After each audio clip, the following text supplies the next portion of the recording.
నమస్తే. ఇన్నాళ్ళు నన్ను సపోర్ట్ చేస్తూ, ఎంకరేజ్ చేస్తూ మీ ప్రేమని నాకు అందిస్తున్న ప్రతి ఒక్కరికి కృతజ్ఞతలు. అలాగే ఈ వీడియో కూడా ఖచ్చితంగా మీకు ఉపయోగపడుతుంది. లైక్, షేర్ అండ్ సబ్స్క్రైబ్ చేసి మీ సపోర్ట్‌ని నాకు అందించండి. అలాగే ఈ వీడియో పట్ల మీకున్న అభిప్రాయాన్ని కామెంట్ సెక్షన్‌లో కామెంట్ చేసి తెలియజేయండి. ఇప్పుడు వీడియోని చూద్దాం. నమస్తే. Welcome to our channel. నేను పద్మిని. ప్రస్తుతంతో పాటు ప్రముఖ ఆధ్యాత్మికవేత్త, వాస్తు జ్యోతిష పండితులు, లలిత ఉపాసకులు, వాస్తు జ్యోతిష శిక్షణ నిపుణులు బ్రహ్మశ్రీ నానాజీ పట్నాయక్ గారు మనతో పాటు ఉన్నారు. మాట్లాడదాం. నమస్కారం అండి. శ్రీమాత్రే నమః. సార్, మీరు ఒక వాస్తు పండితులు. గుమ్మానికి ఎదురుకుండా గుమ్మం ఖచ్చితంగా ఉండాలి అనేది ఈ మధ్య వినపడుతున్నటువంటి మాట. గుమ్మానికి ఖచ్చితంగా ఎదురుకుండా గుమ్మం ఉండాలా? మరి ఇప్పుడు అన్ని అపార్ట్మెంట్ కల్చర్ పెరిగిపోయింది. రకరకాల మోడల్స్ లో ఇళ్ళు వస్తున్నాయి. అసలు ఈ గుమ్మానికి గుమ్మం ఎదురుకుండా ఉండటం వెంటిలేషన్, ఆబ్వియస్ గా ఇటు గాలి అటు, అటు గాలి ఇటు, దాని వెనకాల బోల్డ్ అంత సైన్స్ ఉంది. ఎస్, డెఫినెట్లీ దాని వెనకాల బోల్డ్ అంత సైన్స్ ఉంది. అయితే ఇట్లా చాదస్తంతో లేకపోతే మూఢనమ్మకంగా వెళ్ళటం అనేది ఎలా చూడాలి? అసలు వాస్తు ఏం చెప్తోంది సార్? మనకి ప్రామాణికమైనటువంటి గ్రంథం నుంచి తీసుకొని నేను మీకు కొన్ని విషయాలు చెప్తాను, గుర్తుపెట్టుకోండి. మనకి ది బెస్ట్ వాస్తు అంటే విశ్వకర్మ ప్రకాశిక అనేటువంటి గ్రంథం సంస్కృతంలో ఉంటుంది. దాని కనుక మీరు చదివినట్లయితే అన్నీ అందులో ఇచ్చాడు క్లియర్గా. గుమ్మానికి ఎదురుగా గుమ్మం ఉండాలా ఉండకూడదా అంటే మీ యొక్క నిర్మాణం అక్కడ ఉండేటువంటి పద్ధతిని బట్టి, కుదరకపోతే ఉండాలని రూల్ ఏమీ లేదు, గుర్తుపెట్టుకోండి. ఏం కాదు. గుమ్మము సరైన పదంలో ఉండడం ఈజ్ మోస్ట్ ఇంపార్టెంట్. అంటే పద విభజన చేసి పదం తూర్పు వైపు ఇంద్రపదంలో ఉందా, జయంతి పదంలో ఉందా, లేదా ఉత్తరం వైపు ఏ పదంలో ఉంది, దక్షిణం వైపు ఏ పదంలో ఉంది, పదం ఈజ్ మోస్ట్ ఇంపార్టెంట్. పద నిర్మాణము అంటారు. అది కూడా ఎన్ని డిగ్రీలు టిల్ట్ అయిందో చూసుకొని పద నిర్మాణం బట్టి కట్టుకోవాలి. పదాల్లో కూడా నెగటివ్ పదాలు ఉంటాయి. అయ్యో బ్రహ్మాండంగా ఉంటాయి, ఖచ్చితంగా ఉంటాయి. అయితే ప్రతి ఎంట్రన్స్ కి ఉంటుందా? ఈస్ట్ కి, నార్త్ కి? ఉంటుంది. ప్రతి ఎంట్రన్స్ కి ఉంటుంది. ఫస్ట్ పదం చూసుకోవాలి ఒకటి. రెండవది ఏంటంటే, ఇప్పుడు ఖచ్చితంగా ఒక్కొక్కసారి కొంతమందికి రాదు. 11-12 ఫీట్ల లోపల అయితే 11 ఫీట్ల లోపలైతేనే గుమ్మానికి ఎదురుగా గుమ్మం అనేటువంటిది చూసుకోవాలి. లేని పక్షంలో మనం చూసుకోవాల్సిన అవసరం ఏం లేదు ఒకటి. ఇంకోటి ఏంటంటే, ఇక్కడ అదే అగ్ని పురాణంలో ఒక చిన్న విషయం ఉంది. ఏమిటంటే, ఇప్పుడు చూడండి, ఇప్పుడు సిటీలో గోడ అనిచ్చి కట్టేస్తారు, గ్యాప్ ఇవ్వలేరు. ఎందుకంటే సిటీలో చాలా కాస్ట్. మీరు అక్కడ మళ్ళీ గ్యాప్లు ఇచ్చుకుంటూ ఆ భూమి పోతుంది అనేటువంటి ఒక ఇది ఉంటుంది. అన్ని లక్షలు కదా అడిగే శాస్త్రంలో ఉన్నటువంటిది ఏంటంటే, 1,00,000 ఇల్లు కనుక దాటితే, 1,00,000 కుటుంబాలు కనుక దాటితే ఒక ఊరిలో చిన్న దోషాలను నువ్వు పట్టించుకోవద్దని చెప్తుంది. పెద్దవి కాదు, చిన్న అంటే ఏంటి, ఈ గోడ కలిసిందని ఇట్లాంటివి నువ్వేం పట్టించుకోక్కర్లేదు. ఏవి పట్టించుకోవాలో కూడా చెప్పింది శాస్త్రం. ఏమిటది అంటే, ఒకటి వర్గురిచ్చా నీ పేరులో ఉండే మొదటక్షరం ఇచ్చా నువ్వు ఏ డైరెక్షన్ లో ఉంటున్నావో చూసుకోమని చెప్పింది ఒకటి. రెండవది ఏమిటంటే, గుమ్మం పదం కరెక్ట్ గా ఉందా లేదా. మూడవది, లోపల నువ్వు చేసేటువంటి, అంటే ఇప్పుడు చూడండి, చాలా మందికి తెలియక ఇవాళ రేపు అపార్ట్మెంట్ కల్చర్ వచ్చేసింది. ఇండివిజువల్ హౌస్ కి అయితే అసలు అగ్నిపురాణంలో చెప్పిన విషయం ఏంటంటే, యజమాని ఎంత హైట్ ఉంటాడో అంత హైట్ గోడ ఉండాలి. చుట్టూ ఉండే ప్రహరీ గోడ 6 feet ఉంటే 6 feet ఉండాలి, శాస్త్రంలో చెప్పబడింది.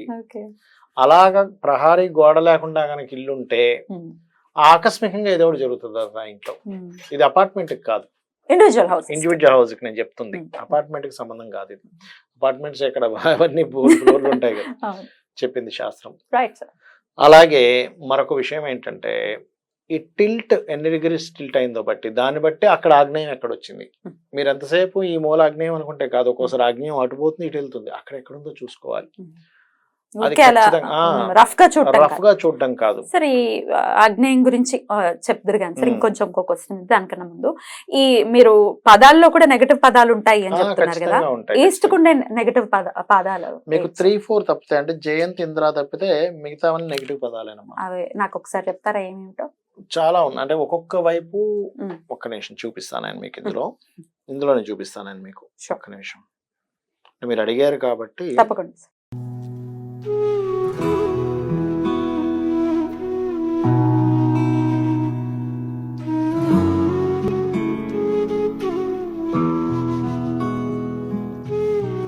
ఇది శక్తి చక్రం. యాక్చువల్గా ఈ శక్తి చక్రాన్ని మనం ప్లానింగ్ మీద పెట్టి ఇట్లా చూస్తాం. ఇప్పుడు చూడండి, ఒక్కొక్క వైపు 8 పదాలు ఉంటాయి.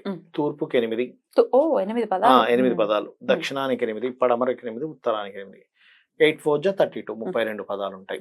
సో ఈ 32 పదాల్లో ఇప్పుడు చూసుకున్నట్లయితే ఇందులో చూసుకున్నట్లయితే E1 నుంచి E8 అనుకుందాం, ఈస్ట్ వైపు వచ్చేటువంటివి.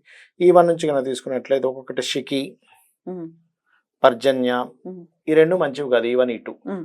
జయంత్, ఇంద్ర మంచివి. సూర్యపదం మరలి కోపాన్ని ఇస్తుంది మనిషికి. ఒక్కొక్క పదానికి ఒక్కొక్కటి చెప్పారు శాస్త్రంలో, మీకు ఆ సిగ్నిఫికెన్స్ చెప్పారు చాలా క్లియర్. ఇప్పుడు తూర్పులో చూడండి, ఉదాహరణకి E1 లో ఎవరైనా E1 లో ఉంది, ఇది నెగటివ్ పదం. మానిటరీ లాసెస్ ఎక్కువగా వస్తుంటాయి, యాక్సిడెంట్స్ ఎక్కువగా అవుతుంటాయి. అదే E2 లో ఉంది ఉదాహరణకి పదం ఎవరిదైనా, ఎక్స్పెన్సెస్ బాగా పెరుగుతాయి ఆ ఇంట్లో. అంటే ఇవాళ రేపు స్త్రీ పురుషులు ఎక్స్పెన్సెస్ అంటే ఎక్కువ ఖర్చులు పెరుగుతూ ఉంటాయి. అదే విధంగా E3 E4 అంటే ఏది ఇందాక నేను మీకు అన్నాను చూసారా, జయంత్, ఇంద్ర అని. జయంత్, ఇంద్ర పదాలు కనుక తీసుకుంటే, జయంత్ పదం కనుక తీసుకుంటే ఫైనాన్షియల్ గ్రోత్, ప్రాఫిట్స్, సక్సెస్ పెరుగుతుంది. ఇంద్ర పదం కనుక తీసుకున్నట్లయితే ఇక్కడ కూడా ఏంటి, ఇది కూడా బెనిఫిషియల్ గెయిన్స్ ఇస్తుంది, ఇన్ఫ్లుయెన్స్ పీపుల్ ద్వారా ఇస్తుంది ఇది. E4 అయితే ఇలా ఒక్కొక్క పదానికి ఒక్కో సిస్టమ్ అనేటువంటిది ఉంది. ప్రతి డైరెక్షన్ లోని 3, 4 ఈజ్ గుడ్ పద. 3, 4 అనేవి మంచివి, మిగిలినవన్నీ కూడా కొంత ఇబ్బంది. కాకపోతే కాస్త సౌత్ లో మాత్రం రెండు కూడా మంచిదే కొంతవరకు. ఈ సౌత్ ఎంట్రన్స్ విషయంలో, సౌత్ ఎంట్రన్స్ లో ఉండొచ్చు. సౌత్ అంటే డైరెక్ట్ సెంటర్ సౌత్ కాదు, ఆగ్నేయం వైపు. ఎందుకంటే ఇక్కడ రెండో పదం కూడా మంచిది. This entrance is good for people working in MNCs and bring growth in there lifes. South entrance. So ఏంటంటే ఈ సెకండ్ పదం కూడా చాలా మంచిది. థర్డ్ పదం చాలా మంచిది. This entrance gives money and success. Fourth S4 కూడా, this entrance gives money through fame as it is gives for actors, media professionals కి మంచిది. S3 S4 అనేటువంటిది. అటు మీడియా వాళ్ళకి, MNC అంటే సాఫ్ట్వేర్ వాళ్ళకి S4 మంచిది. అలా ఏంటంటే మీరు అంటే సింపుల్ గా చెప్తాను నేను మీకు, ఇక్కడ అంత ఎక్కువ పదాలు చెప్తే కూడా కన్ఫ్యూజ్ చూసేవాళ్ళు. మనకి 2 పదాలు వదిలిపెట్టి 3, 4 పదం మంచిది ప్రతి దిశ కూడా. తూర్పు నుంచి అయితే ఈశాన్యం తీసుకోవాలి, దక్షిణం అయితే ఆగ్నేయం నుంచి తీసుకోవాలి, పడమర అయితే నైరుతి నుంచి తీసుకోవాలి, ఉత్తరం అయితే అక్కడ నుంచి తీసుకోవాలి, వాయువ్యం నుంచి తీసుకోవాలి. 3, 4 is good. 3, 4 is always good. ఒకవేళ నెగటివ్ పదాల్లో గనక మెయిన్ ఎంట్రన్స్ గుమ్మం ఉంటే మీరైతే ఎట్లాంటి రెమెడీ చెప్తారు? ఎలాంటి రెమెడీస్ చెప్తాము అంటే, అక్కడ తీసి మీరు మార్చుకోగలిగితే మార్చుకునే చెప్తాం. కొంతమంది మార్చుకునే స్కోప్ ఉండదు. అలాంటప్పుడు అక్కడ ఒక పట్టీ వేస్తారు. అంటే అక్కడ ఏ పదం వచ్చింది, దాని నెగటివ్ ని ఎలా తీసేసేయాలనే దాన్ని బట్టి అక్కడ ఒక స్ట్రిప్ వేసి, ఎక్కడ ఓపెన్ చేస్తే బాగుంటుంది అక్కడ ఒక చిన్న రాడ్ పెట్టి ఓపెన్ చేస్తారు. మొత్తం కూలగొట్ట పని లేకుండా చిన్న హోల్ పెట్టి రాడ్ పెట్టి ఓపెన్ చేస్తారు. దాని వల్ల కూడా ఆ ఎనర్జీ ఫామ్ అవుతుంది. ఇక్కడ E3 ఏదైతే వచ్చిందో, E4 ఏదైతే వచ్చిందో ఆ ఎనర్జీ ఫామ్ అవుతుంది అక్కడ. అలాగే N8 కూడా మంచిదే. ఇట్లా కొన్ని ఉన్నాయి. N8 ఒకటి అంటే కొంచెం స్వార్థంగా ఉంటూ మంచివి కొన్ని ఉంటాయి. ఇందులో రకరకాలు ఉంటాయి ఈ పదాల్లో.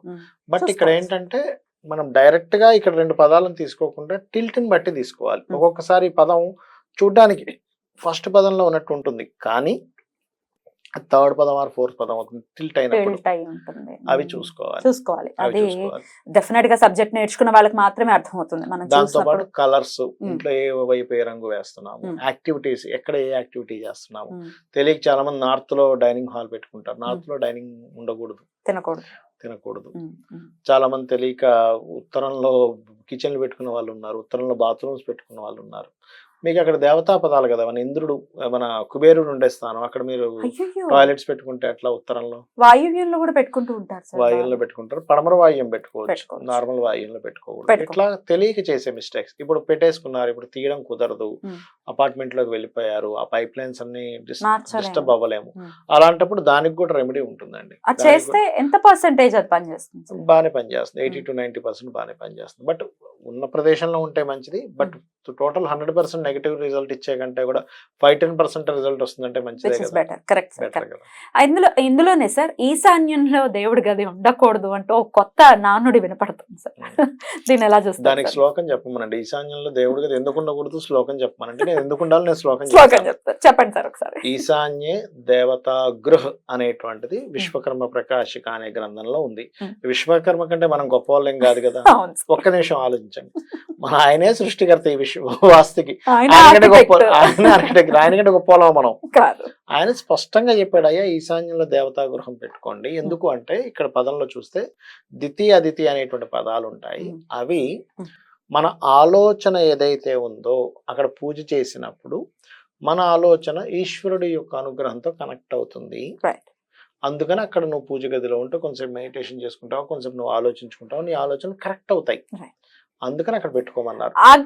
ఆగ్నేయపు ఈశాన్యంలోనే పెట్టుకోవాలి దేవుడి గది అంటూ కూడా కొన్ని మాటలు వినపడుతున్నాయి లేదు సార్. ఎలా అలా చూస్తారు? ఏం లేదు. అలా. ఒకవేళ మీకు టిల్ట్ కనుక ఎక్కువ టిల్ట్ అయింది, ఇటు సైడ్ దక్షిణం వైపు బాగా టిల్ట్ అయింది, అప్పుడు పెట్టుకున్నా తప్పు లేదు. Hmm. కానీ కంప్లీట్ ఆగ్నేయంలోకి వచ్చేసింది అనుకోండి పూజ గది, మీరు చేసే పూజల వల్ల ఎటువంటి లాభము ఉండదు, ఇంకా వేస్ట్ అయిపోతుంది అంటే వేస్ట్ అయిపోతుంది. లేదు మీరు అన్నట్టుగానే లేదంటే ఆగ్నేయపు ఈశాన్యంలో అక్కడ ఒకవేళ ఆగ్నేయం రాకుండా ఈశాన్యం.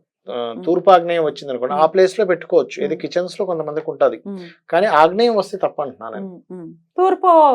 తూర్పు ఆగ్నేయం వచ్చింది అక్కడ పెట్టుకోండి తప్పలేదు, కానీ ఆ తూర్పు ఆగ్నేయం దాటి గనక వచ్చింది అనుకోండి, దానివల్ల మీరు చేసే పూజా ఫలితం వల్ల మీకు ఎటువంటి అంటే ఫలితం రాదు అక్కడ.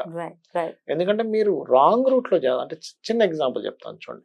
ఇది చెవు, ఇది ఇయర్ ఫోన్, ఇది ఇక్కడ పెట్టుకుంటేనే దీని ఉపయోగం, ఈ సౌండ్ దీనికి వినిపిస్తుంది. మీరు తీసుకెళ్లి సంఖలో పెట్టుకుంటారంటే ఎక్కడ వినిపిస్తుంది? సింపుల్ ఎగ్జాంపుల్ కదా. కళ్ళజోడు కళ్ళకే పెట్టుకోవాలి, మీరు తల మీద జేబులోనే పెట్టుకుంటే ఎలా కనిపిస్తుంది? ఏ పదార్థం అంటే ఏ వస్తువు ఎక్కడ ఉండాలి వాస్తులో, అక్కడ ఒక దేవత ఉంటుంది. వాస్తు అంతా ఏం చెప్తుందంటే ఆ దేవతా స్వరూపం ఆ ఎనర్జీని ఫామ్ చేస్తుంది. ఈ పదార్థం అంటే ఈ వస్తువు వెళ్ళి అక్కడక్కడ అలా ఉన్నప్పుడు ఆ యాక్టివిటీ అక్కడ చేసి కనెక్ట్ అవుతుంది. బ్యూటిఫుల్ సార్, చాలా చక్కగా వివరించారు సార్, అర్థమయ్యేటట్టు. Thank you so very much sir. నమస్తే. శ్రీమాత్రే నమః.